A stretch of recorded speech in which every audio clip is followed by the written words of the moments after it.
शक्ति से युद्ध करते हुए उसने देवसेना को खदेड़ दिया। दैत्यराज शंखचूड़ से डरकर देवसेना तितर बितर हो गई और अपने प्राणों की रक्षा के लिए गुफाओं और कंदराओं में जाकर छुप गई। महाबली वीर प्रतापी शंखचूड़ ने स्वर्ग पर अधिकार कर लिया और स्वर्ग के सिंहासन पर विराजमान हो गया। सूर्य, अग्नि, चंद्रमा, कुबेर, यम, वायु आदि सभी देवता शंखचूड़ के अधीन हो गए। अनेक देवता शंखचूड़ के डर से भाग निकले। जो देवता वहां से भाग निकले थे वे अपने प्राणों की रक्षा के लिए इधर उधर मारे मारे फिर रहे थे। जब उन्हें यह समझ नहीं आया कि अब वे क्या करें और कहां जाएं, तब वे सब देवता मिलकर ऋषि मुनियों को साथ लेकर ब्रह्मा जी की शरण में गए। ब्रह्मा जी के पास पहुंचकर देवताओं ने उन्हें प्रणाम कर उनकी स्तुति की। तत्पश्चात उन्होंने शंखचूड़ के आक्रमण और स्वर्ग पर उसके आधिपत्य के बारे में सब कुछ ब्रह्मा जी को बता दिया। ब्रह्मा जी ने आश्वासन देते हुए कहा कि इस विषय में भगवान विष्णु ही हमें कोई सही मार्ग बता सकते हैं, अतः हम सभी को उनके पास चलना चाहिए। यह कहकर वे सब श्री हरि से मिलने के लिए बैकुंठ लोक को चल दिए।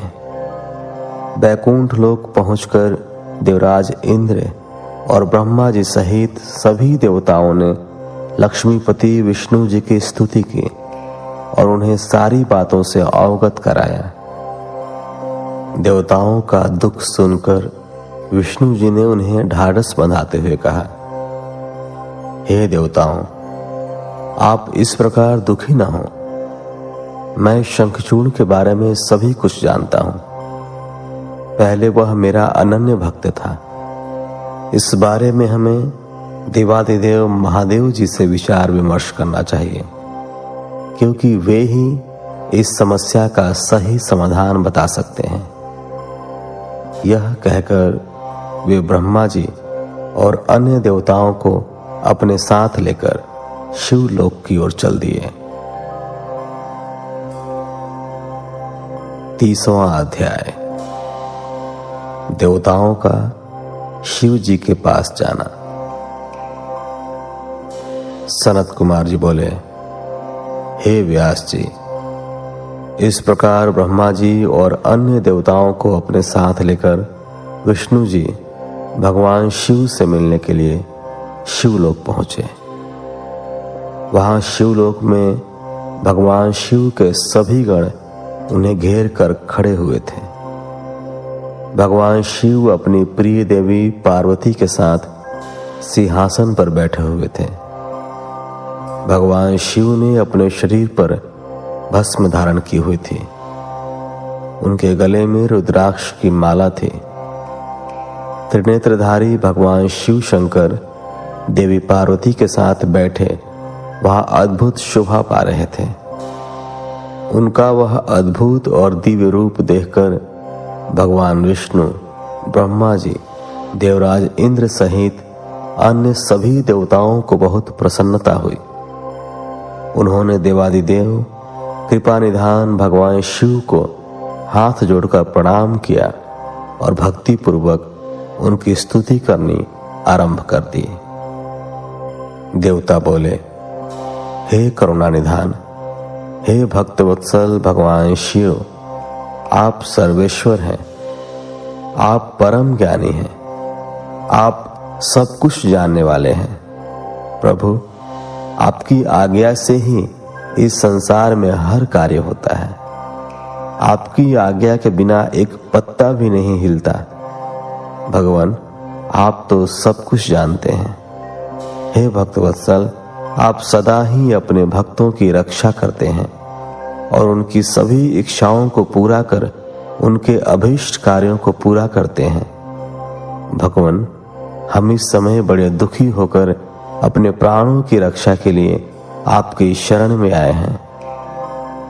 दानवराज दंभ के पुत्र शंखचूड़ ने बलपूर्वक हमारे राज्य पर अपना अधिकार कर लिया है।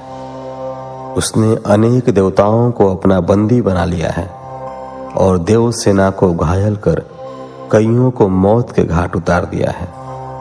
किसी तरह हम अपनी जान बचाकर वहां से भाग निकले हैं।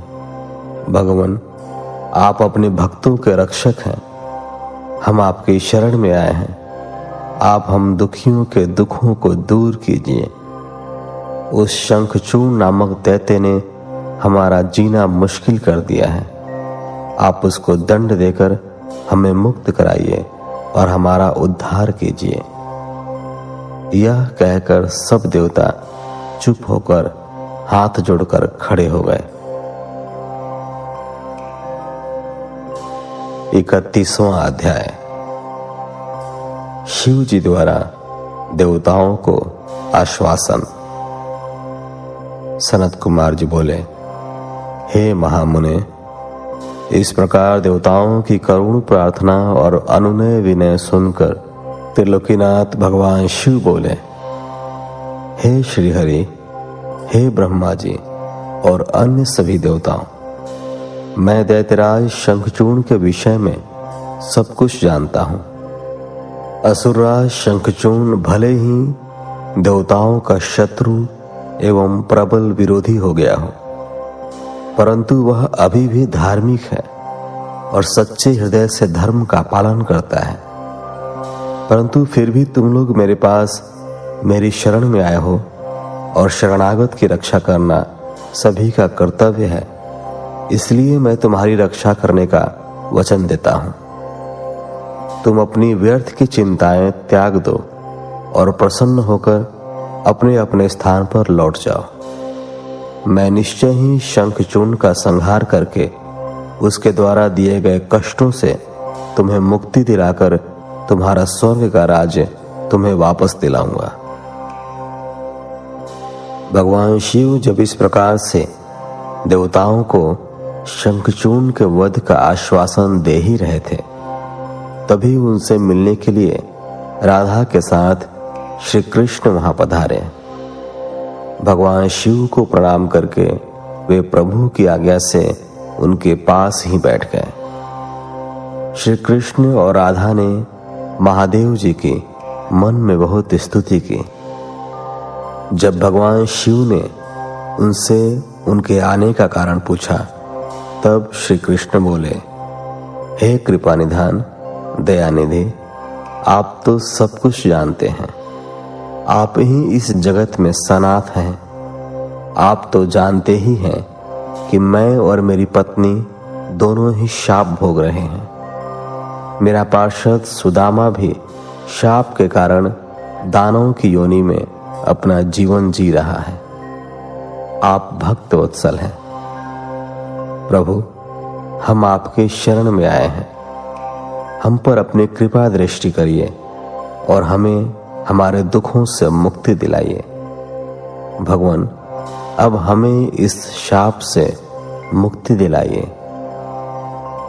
भगवान श्री कृष्ण की इस प्रार्थना को सुनकर देवादिदेव महादेव जी बोले, हे कृष्ण, आपको डरने की कोई आवश्यकता नहीं है। निश्चय ही आपका कल्याण होगा।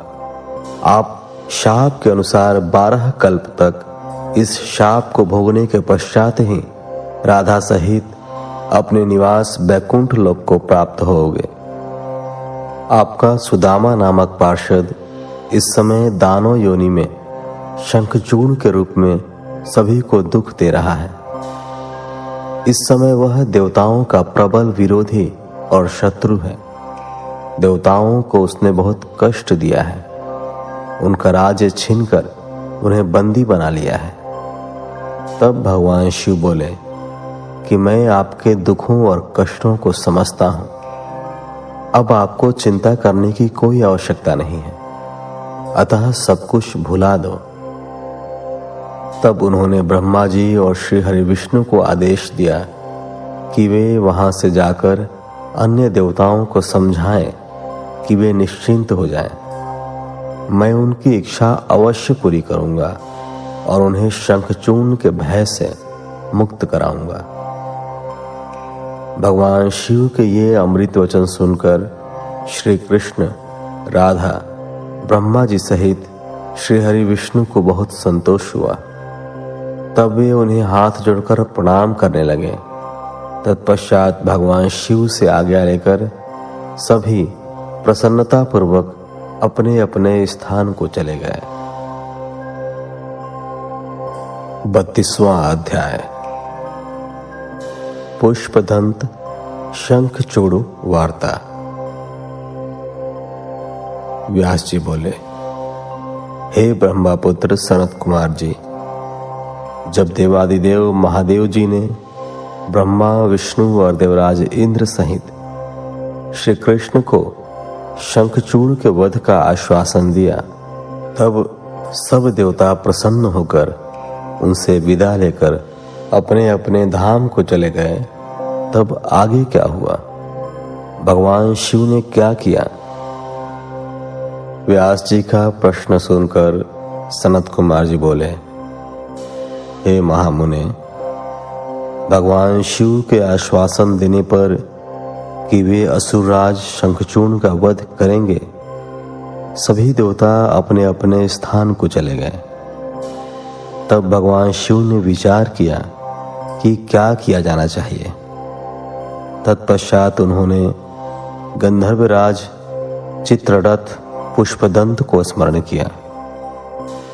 स्मरण करते ही पुष्पदंत तुरंत वहां शिव जी के सामने उपस्थित हो गए। पुष्पदंत ने हाथ जोड़कर महादेव जी को प्रणाम किया और उनकी स्तुति की। तत्पश्चात पुष्पदंत हाथ जोड़कर बोले, हे देवादिदेव, कृपा निधान, करुणा निधान, मेरे लिए क्या आज्ञा है? मैं आपकी आज्ञा शिरोधार्य कर उसे यथाशीघ्र ही पूरा करूंगा। यह सुनकर भगवान शिव ने पुष्पदंत को अपना दूत बनाकर शंखचूड़ के पास भेजा। अपने आराध्य भगवान शिव की आज्ञा पाकर पुष्पदंत तुरंत ही वहां से असुरराज शंखचूड़ के नगर की ओर चल दिया। पुष्पदंत शंखचूड़ के नगर पहुंचकर उनसे मिला और बोला, हे असुरराज, मैं त्रिलोकीनाथ भगवान शिव का दूत बनकर उनका संदेश लेकर आपके पास आया हूं। उन्होंने कहा है कि आप यथाशीघ्र देवताओं को उनका राज्य वापस सौंप दें। मैंने भगवान शिव के सभी वचन आपसे कह दिए। आप जो संदेश उन्हें देना चाहें मुझे बता दें, मैं आपका संदेश भगवान शिव तक पहुंचा दूंगा। पुष्पदंत नामक दूत की बातें सुनकर असुरराज शंखचूड़ बोला, हे मूर्ख दूत, क्या तुम मुझे बेवकूफ समझते हो? जाकर अपने स्वामी से कह दो कि मैं देवताओं को उनका राज्य वापस नहीं दूंगा। मैं वीर हूं, युद्ध से नहीं डरता। अब शिव और मेरा सामना युद्ध भूमि में ही होगा। असुरराज शंखचूड़ के ऐसे वचन सुनकर पुष्पदंत मन ही मन क्रोध की सारी सीमाएं पार कर गया, परंतु अपने स्वामी की आज्ञा के बिना वह कुछ नहीं करना चाहता था। इसलिए चुपचाप वापस शिव जी के पास लौट गया।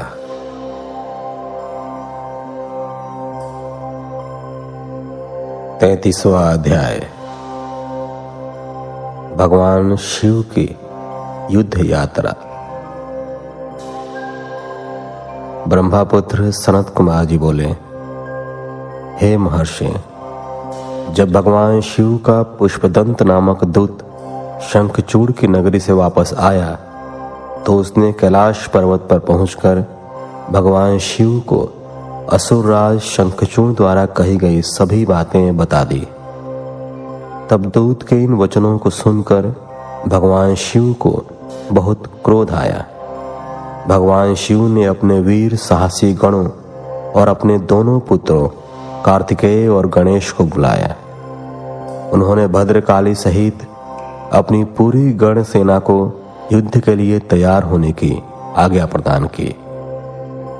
भगवान शिव की आज्ञा के अनुसार उनके वीर गणों और पुत्रों ने युद्ध की सभी तैयारियां अतिशीघ्र पूरी की और आकर इस बात से भगवान शिव को अवगत कराया। तब त्रिलोकीनाथ भगवान शिव ने अपनी देव सेना और गणों के साथ दैत्यराज शंखचूर्ण की नगरी की ओर प्रस्थान किया। पूरी शिव सेना प्रसन्न मन से भगवान शिव के जय जयकार करती हुई आगे बढ़ रही थी। उनके प्रिय पुत्र गणेश और कार्तिकेय सेना के अधिपति के रूप में अपनी सेना का नेतृत्व कर रहे थे। भगवान शिव की सेना में 8 भैरव, 8 वसु, 11 रुद्र और 12 सूर्य भी सम्मिलित थे। अग्नि, चंद्रमा, विश्वकर्मा, अश्विनी कुमार, कुबेर, यम, नैऋत्य, नलकुबर, वायु, वरुण, बुध और मांगलिक ग्रह नक्षत्र भी भगवान शिव की सेना की शोभा बढ़ा रहे थे। उनकी सेना में देवी भद्रकाली, जिनकी 100 भुजाएं थीं, अपने पार्षदों के साथ युद्ध भूमि की ओर प्रस्थान कर रही थीं। भद्रकाली देवी की जीभ 1 योजन लंबी और चलायमान थी। उनके हाथों में शंख, चक्र, गदा, पद्म, खड्ग, चर्म, धनुष, बाण आदि अनेकों वस्तुएं थी। भद्रकाली देवी के एक हाथ में 1 योजन का गोल खप्पर, एक में आकाश को स्पर्श करने वाला लंबा त्रिशूल तथा अनेक शक्तियां विद्यमान थीं। देवी भद्रकाली का अनुसरण करते हुए उनके साथ 3 करोड़ योगिनी, 3 करोड़ डाकिनियां भी थीं, जो अपनी सेना को साथ लेकर शंखचूर्ण की असुर सेना को मजा चखाने के लिए पूरे जोरों शोरों से चल रही थी। इस प्रकार त्रिलोकीनाथ भगवान शिव की विशाल देव सेना, जिसमें हजारों वीर बलशाली गण सेना विद्यमान थे, पूरे मनोयोग के साथ युद्ध स्थल की ओर बढ़ रही थी। तब भगवान शिव ने अपनी सेना को एक वट वृक्ष के नीचे कुछ देर विश्राम करने के लिए कहा और स्वयं भी उसी वट वृक्ष के नीचे आसन लगाकर बैठ गए। 34वां अध्याय, शंखचूर्ण की युद्ध यात्रा। सनत कुमार जी बोले, हे व्यास जी, उधर दूसरी ओर जब भगवान शिव का दूत पुष्पदंत असुरराज शंखचूर्ण के पास से वापस लौट गया, तब असुरराज शंखचूर्ण भी अपने मन में युद्ध करने का निश्चय करके अपनी प्रिय पत्नी देवी तुलसी के पास पहुंचा।